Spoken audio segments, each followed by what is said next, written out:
Hello guys, welcome back to my channel. तो आज हम पढ़ने वाले हैं SKMU यूजी सेमेस्टर 3 सेशन है 24-28 MDC 3 मैनेजमेंट का मोस्ट इंपॉर्टेंट क्वेश्चन आंसर। तो अगर आप चैनल पर नए हैं तो चैनल को सब्सक्राइब कर लीजिए, वीडियो को लाइक कीजिए और अपने फ्रेंड्स में शेयर कीजिए। साथ ही हमारे Telegram channel and WhatsApp group को भी ज्वाइन कर लीजिए, क्योंकि आपको इसका PDF टेलीग्राम चैनल पर ही मिलेगा और टेलीग्राम चैनल का लिंक आपको इस वीडियो के डिस्क्रिप्शन बॉक्स में मिल जाएगा। और SKMU के अपडेट्स के लिए व्हाट्सएप चैनल को भी ज्वाइन कर लीजिएगा। तो चलिए देर न करते हुए शुरू करते हैं और देखते हैं MDC 3 मैनेजमेंट का मोस्ट इंपॉर्टेंट क्वेश्चन आंसर। आज हम पढ़ने वाले हैं SKMU सेमेस्टर 3 24-28 के स्टूडेंट के लिए MDC 3 मैनेजमेंट का मोस्ट इंपॉर्टेंट क्वेश्चन आंसर। तो पहले हम देखेंगे very short answer type question, जो कि है 1 मार्क्स का। क्वेश्चन नंबर 1 है, प्रबंधन की परिभाषा लिखिए। मैनेजमेंट मतलब प्रबंधन, तो प्रबंधन ये आपके लिए एक मोस्ट इंपॉर्टेंट क्वेश्चन है।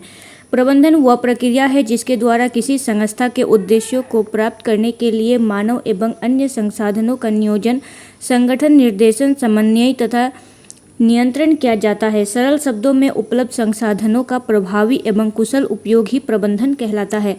प्रबंधन वह प्रक्रिया है जिसके द्वारा किसी संस्था के उद्देश्यों को प्राप्त करने के लिए मानव एवं अन्य संसाधनों का नियोजन, संगठन, निर्देशन, समन्वय तथा नियंत्रण किया जाता है। सरल शब्दों में जो उपलब्ध संसाधन होते हैं उनका प्रभावी एवं कुशल उपयोग करना ही प्रबंधन कहलाता है। क्वेश्चन नंबर 2 है, वैज्ञानिक प्रबंधन। साइंटिफिक मैनेजमेंट के प्रवर्तक कौन है? वैज्ञानिक प्रबंधन के प्रवर्तक फ्रेडरिक विंस्लो टेलर थे। W.V. टेलर थे। उन्हें वैज्ञानिक प्रबंधन का जनक, फादर ऑफ साइंटिफिक मैनेजमेंट कहा जाता है। उन्होंने कार्य करने की वैज्ञानिक विधियों पर बल देकर उत्पादन क्षमता और कार्य कुशलता को बढ़ाने का प्रयास किया। वैज्ञानिक प्रबंधन के प्रवर्तक फ्रेडरिक विंस्लो टेलर, इन्हें क्या कहा जाता है? Father of scientific management. Question number 3 है, अधिकार प्रत्यायोजन। डेलीगेशन ऑफ अथॉरिटी क्या है? अधिकार प्रत्यायोजन वह प्रक्रिया है जिसमें उच्च अधिकारी अपने अधीनस्थ कर्मचारियों को कार्य करने के लिए आवश्यक अधिकार सौंपता है, जबकि अंतिम उत्तरदायित्व वह स्वयं अपने पास रखता है। इससे कार्य शीघ्र और प्रभावी ढंग से पूरे होते हैं।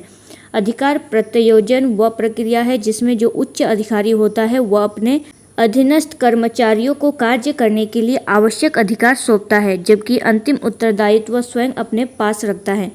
इससे कार्य शीघ्र और प्रभावी ढंग से पूरे होते हैं। क्वेश्चन नंबर 4 है, नेतृत्व। लीडरशिप क्या है?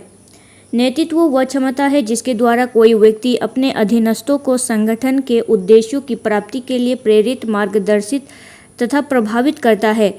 एक अच्छा नेता टीम में सहयोग, उत्साह और अनुशासन बनाए रखता है। नेतृत्व वह क्षमता है जिसके द्वारा कोई व्यक्ति अपने अधीनस्थों को संगठन के उद्देश्यों की प्राप्ति के लिए प्रेरित, मार्गदर्शित तथा प्रभावित करता है। एक अच्छा नेता टीम में सहयोग, उत्साह और अनुशासन बनाए रखता है।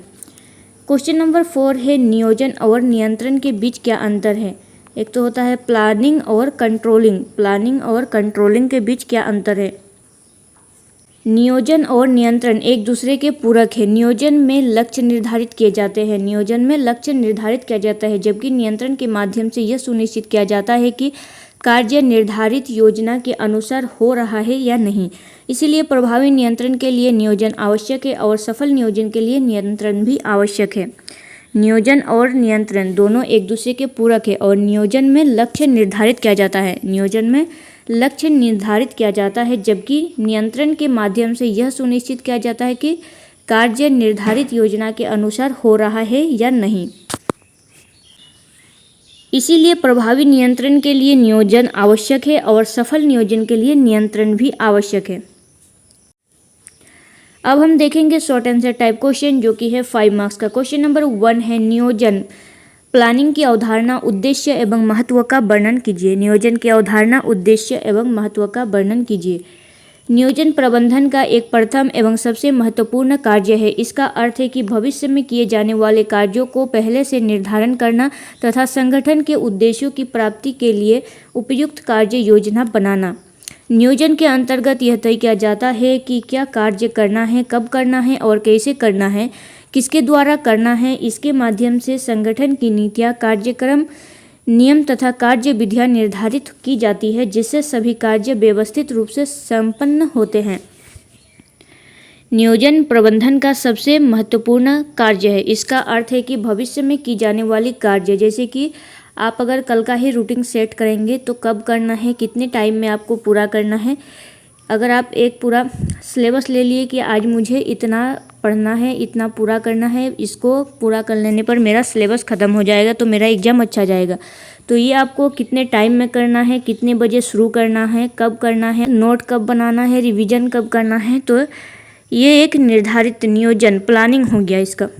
तो इसी को बताया गया। नियोजन के अंतर्गत यह तय किया जाता है कि क्या कार्य करना है, कब करना है, कैसे करना है और किसके द्वारा करना है। इसके माध्यम से संगठन की नीतियाँ, कार्यक्रम, नियम तथा कार्य विधियाँ निर्धारित की जाती है जिससे सभी कार्य व्यवस्थित रूप से संपन्न होते हैं। नियोजन का मुख्य उद्देश्य है संगठन के लक्ष्यों को स्पष्ट करना, भविष्य की अनिश्चितताओं को कम करना, उपलब्ध संसाधनों का सर्वोत्तम उपयोग करना, कार्यों में समन्वय स्थापित करना तथा सही समय पर उचित निर्णय लेने में सहायता करना। इसके साथ ही यह कार्य कुशलता बढ़ाने और संगठन के विकास में भी सहायक होती है। नियोजन का मुख्य उद्देश्य संगठन के लक्ष्यों को स्पष्ट करना, भविष्य की अनिश्चितताओं को कम करना, उपलब्ध संसाधनों का सर्वोत्तम उपयोग करना और कार्यों के समन्वय स्थापित करना तथा सही समय पर उचित निर्णय लेने में सहायता करना है। नियोजन का महत्व बहुत अधिक है। यह संगठन को सभी दिशा प्रदान करता है, कर्मचारियों के कार्यों में एकरूपता लाता है तथा समय, धन और श्रम की बचत करता है। यह भविष्य की समस्याओं का पहले से अनुमान लगाने में सहायता करता है और नियंत्रण का आधार भी बनता है। प्रभावी नियोजन से संगठन अपने उद्देश्यों को कम समय और कम लागत में सफलतापूर्वक प्राप्त कर सकता है। नियोजन का महत्व बहुत अधिक है। नियोजन मतलब प्लानिंग का महत्व बहुत अधिक है और यह संगठन को सही दिशा प्रदान करता है, कर्मचारियों के कार्यों में एकरूपता लाता है तथा समय, धन और श्रम की बचत करता है। यह भविष्य की समस्याओं का पहले से अनुमान लगाने में सहायता करता है। अगर किसी काम को करने के लिए आप पहले से प्लानिंग करेंगे तो जो समस्या होने वाली रहेगी आपको पहले से पता होगा और यह नियंत्रण का आधार भी बनता है। प्रभावी नियोजन से संगठन अपने उद्देश्यों को कम समय और कम लागत में सफलतापूर्वक प्राप्त कर सकता है। अतः कहा जाता है कि नियोजन किसी भी संगठन की सफलता का आधार है। इसके बिना प्रबंधन के अन्य कार्य प्रभावी ढंग से संपन्न नहीं हो सकते। इसीलिए प्रत्येक संगठन के लिए नियोजन अत्यंत आवश्यक है। कहा जाता है कि नियोजन किसी भी संगठन की सफलता का आधार है और इसके बिना प्रबंधन का अन्य कार्य प्रभावी ढंग से संपन्न नहीं हो सकते। इसीलिए प्रत्येक संगठन के लिए नियोजन अत्यंत आवश्यक है। क्वेश्चन नंबर 2 है अधिकार प्रत्यायोजन, डेलीगेशन ऑफ अथॉरिटी क्या है, इसके लाभ लिखिए। अधिकार प्रत्यायोजन क्या है, इनके लाभ लिखिए। अधिकार प्रत्यायोजन वह प्रक्रिया है जिसके अंतर्गत उच्च अधिकारी अपने अधीनस्थ कर्मचारियों को कार्य करने के लिए आवश्यक अधिकार सौंपता है, जबकि अंतिम उत्तरदायित्व स्वयं अपने पास रखता है। इसका उद्देश्य कार्यों को प्रभावी एवं शीघ्रता से पूरा करना तथा संगठन के कार्यभार को सुव्यवस्थित करना है। अधिकार प्रत्यायोजन में कर्मचारियों को निर्णय लेने का अवसर मिलता है और वे अपने कार्यों को अधिक जिम्मेदारी से आत्मविश्वास के साथ पूरा करते हैं। अधिकार प्रत्यायोजन वह प्रक्रिया है जिसके अंतर्गत उच्च अधिकारी अपने अधीनस्थ कर्मचारियों को कार्य करने के लिए आवश्यक अधिकार सौंपता है, जबकि अंतिम उत्तरदायित्व स्वयं अपने पास ही रखता है। कुछ कर्मचारी होते हैं जो उनको मतलब कि काम को सौंप दिया जाता है कर्मचारियों को, लेकिन जो निर्णय लेना होता है वह स्वयं के पास रखता है और इसका उद्देश्य कार्यों को प्रभावी एवं शीघ्रता से पूरा करना तथा संगठन के कार्यभार को सुव्यवस्थित करना है। अधिकार प्रत्यायोजन में कर्मचारियों को निर्णय लेने का अवसर मिलता है। अधिकार प्रत्यायोजन में कर्मचारियों को भी निर्णय लेने का अवसर मिलता है और वे अपने कार्यों को अधिक जिम्मेदारी एवं आत्मविश्वास के साथ पूरा करते हैं। अधिकार प्रत्यायोजन के अनेक लाभ हैं। इससे उच्च अधिकारियों को कार्यभार कम होता है और वे महत्वपूर्ण कार्यों पर अधिक ध्यान दे सकते हैं। कर्मचारियों की कार्यकुशलता, आत्मविश्वास तथा नेतृत्व क्षमता का विकास होता है। संगठन में कार्यों का शीघ्र एवं प्रभावी निष्पादन होता है, जिससे समय और संसाधनों की बचत होती है। इसके द्वारा कर्मचारियों में उत्तरदायित्व की भावना विकसित होती है तथा वे निर्णय लेने में सक्षम बनते हैं। अधिकार प्रत्यायोजन संगठन में समन्वय, अनुशासन और कार्यों के प्रति प्रेरणा को बढ़ाता है। यह प्रबंधकीय विकास में भी सहायक होता है तथा भविष्य में योग्य नेतृत्व का निर्माण करता है। अधिकार प्रत्यायोजन के अनेक लाभ हैं।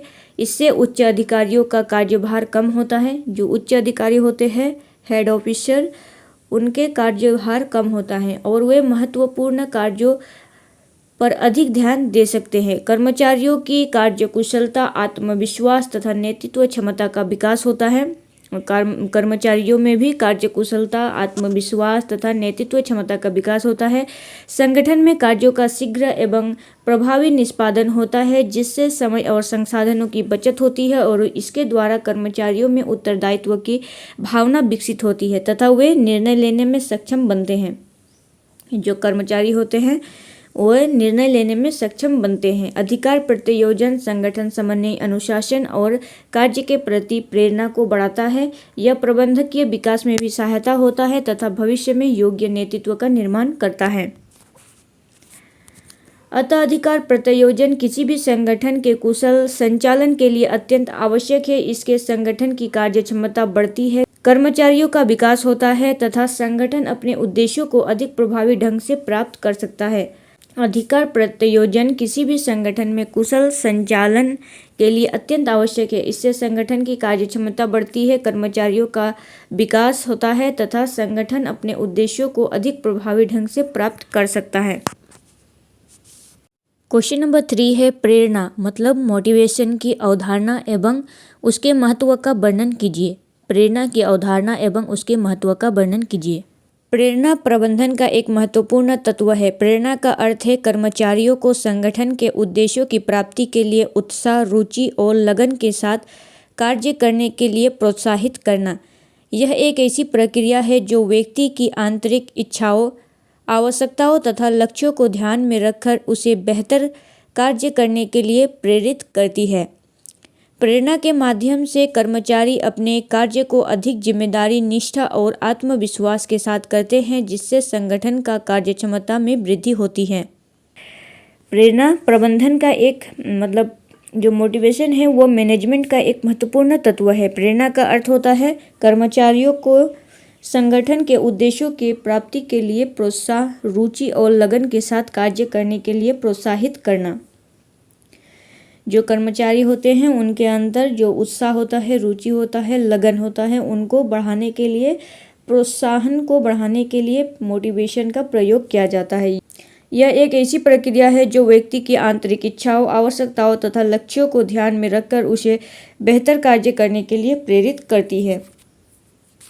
प्रेरणा के माध्यम से कर्मचारी अपने कार्यों को अधिक जिम्मेदारी, निष्ठा और आत्मविश्वास के साथ करते हैं, जिससे संगठन की कार्यक्षमता में वृद्धि होती है। प्रेरणा का महत्व अत्यंत व्यापक है। यह कर्मचारियों की कार्य कुशलता और उत्पादकता बढ़ाती है तथा उनमें कार्य के प्रति उत्साह और समर्पण की भावना विकसित करती है। प्रेरणा से कर्मचारियों का मनोबल और आत्मविश्वास बढ़ता है, जिससे वे संगठन के उद्देश्यों को प्राप्त करने के लिए अधिक मेहनत करते हैं। यह संगठन के अनुसार सहयोग और समन्वय बनाए रखने में भी सहायक होती है। प्रेरित कर्मचारी नए विचार प्रस्तुत करते हैं, समस्याओं का बेहतर समाधान खोजते हैं। प्रेरणा का महत्व अत्यंत व्यापक है। यह कर्मचारियों की कुशलता, उत्पादकता बढ़ाती है तथा इसमें कार्य के प्रति उत्साह, समर्पण और भावना विकसित करती है। प्रेरणा से कर्मचारियों का मनोबल, आत्मविश्वास बढ़ता है, जिससे संगठन के उद्देश्यों को प्राप्त करने के लिए अधिक मेहनत करते हैं। यह संगठन के अनुसार सहयोग और समन्वय बनाए रखने में भी सहायक होते हैं। प्रेरित कर्मचारी नए विचार प्रस्तुत करते हैं और समस्याओं को बेहतर समाधान खोजते हैं तथा संगठन के विकास में महत्वपूर्ण योगदान देते हैं। इसके साथ ही प्रेरणा कर्मचारियों की अनुपस्थिति और नौकरी छोड़ने की प्रवृत्ति को भी कम करती है। प्रेरणा कर्मचारियों की अनुपस्थिति और नौकरी छोड़ने की प्रवृत्ति को भी कम करती है। अतः प्रेरणा किसी भी संगठन की सफलता का महत्वपूर्ण आधार है। यह कर्मचारियों और संगठन दोनों के विकास में सहायक होती है तथा संगठन के लक्ष्यों को प्रभावी एवं सफलतापूर्वक प्राप्त करने में महत्वपूर्ण भूमिका निभाती है। प्रेरणा किसी भी संगठन की सफलता का एक महत्वपूर्ण आधार है और यह कर्मचारियों और संगठन दोनों के विकास में सहायक होती है तथा संगठन के लक्ष्यों को प्रभावित एवं सफलतापूर्वक प्राप्त करने के लिए महत्वपूर्ण भूमिका निभाती है। मोटिवेशन से आप जिंदगी में कुछ भी कर सकते हैं। अगर आपके अंदर मोटिवेशन रहेगा तो आप नहीं भी होने वाले काम को कर लेंगे। अगर आप डिमोटिवेट हो जाएंगे तो फिर वो आपका काम नहीं हो पाएगा। इसलिए मोटिवेशन लाइफ में बहुत ज़रूरी है। मोटिवेशन एंड पॉजिटिविटी ये दोनों लाइफ के लिए मोस्ट इम्पोर्टेंट है।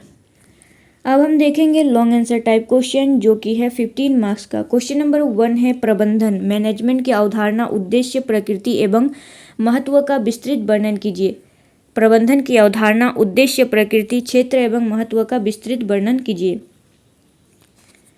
क्वेश्चन नंबर 2 है हेनरी फेयोल के प्रबंधन सिद्धांतों, प्रिंसिपल ऑफ मैनेजमेंट का विस्तार से वर्णन कीजिए। हेनरी फेयोल के प्रबंधन सिद्धांतों का विस्तार से वर्णन कीजिए।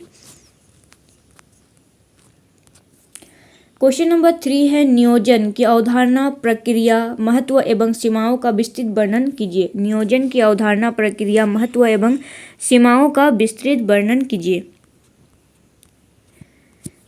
क्वेश्चन नंबर 4 है नेतृत्व की अवधारणा, महत्व तथा विभिन्न नेतृत्व शैलियों का विस्तृत वर्णन कीजिए। नेतृत्व की अवधारणा, महत्व तथा विभिन्न नेतृत्व शैलियों का विस्तृत वर्णन कीजिए।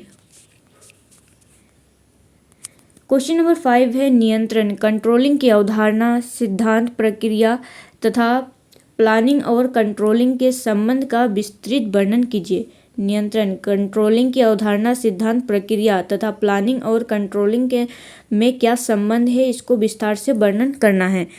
तो ये था कुछ most important question MDC management का। तो अगर आपको वीडियो अच्छा लगा हो तो चैनल को सब्सक्राइब कीजिए, वीडियो को लाइक कीजिए और अपने फ्रेंड्स में शेयर कीजिए और पीडीएफ के लिए टेलीग्राम चैनल को ज्वाइन कर लीजिए। तो चलिए मिलते हैं नेक्स्ट वीडियो में, तब तक के लिए थैंक यू।